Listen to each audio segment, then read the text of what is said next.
si Auntie Claire nagtaka. Di nga, pero wag kang mag-alala. Ayaw ni Congressman Leviste na makulong ka. Ito ang sabi.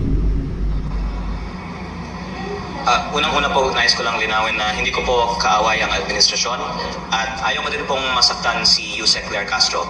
Nais ko lang pong depensahan ang aking pangalan dahil may mga hindi totoong pahayag na nagmula sa kanya at dahil dito may kaso na maglilinaw na hindi totoo ang mga pahayag ni Yusek Claire Castro. Hindi ko po kinakasuhan siya ng kriminal kahit na sabi ng aking abogado, mananalo kami dito, ayaw ko pong makulong si Yusek Claire Castro. Nais ko lang... Kabait-bait naman. Ayaw daw ni Congressman Leviste na makulong ka, Auntie Claire. Gusto lang naman ni Congressman Leviste na ipamukha sa'yo na yung pinagyayaw-yaw mo ay fake news yan. Ha? Pero, bakit ka pa nagtaka? Baka Duterte na naman sisiin ha. Ayun po dito, sa balita, nagtaka daw si Auntie Claire. Tila nagtataka si Palace Press Officer at PCO Undersecretary Claire Castro kung bakit siya sinampahan ng kasong cyber libel kaugnay ng kanyang mga pahayag sa issue ng solar energy business ng Batangas 1st District Representative Leandro Leviste. Ayon kay Castro, hindi pa niya natatanggap ang kopya ng reklamo, ngunit ikinukwestiyonan niya ang motibo sa likod ng pagsasampa ng kaso. Alam na, may patutunguhan na naman yung sisihin mo dyan. Naan niya'y maaaring may layuning patahimikin siya sa pagtalakay ng mga isyong may kinalaman sa pamahalaan. Kung ano-ano na naman yung kwento mo ha. Ang pinag-uusapan lang dyan, yung pinagyayaw-yaw mo tungkol sa prangkisa na benenta di umano. Ngayon, iba na naman sabihin mo, patatahimikin ka, pakpak ganun. Huwag mo nang ibahin ang issue. Malinaw naman kung bakit ka kinasuhan. Ito ang sabi ni Auntie Claire ha. Sino ang tunay na nasa likod ng pagsasampa ng kaso laban sa akin? Alam niyo na kung saan papunta yan. Sino ang nais na mabusala ng aking bibig?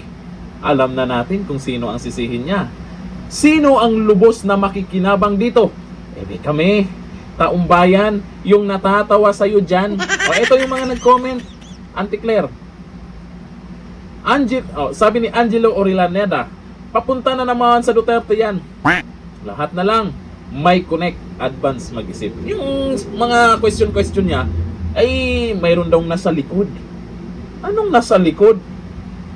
Ang kasama lang ni Congressman Leviste, ang nasa likod niya, abogado niya.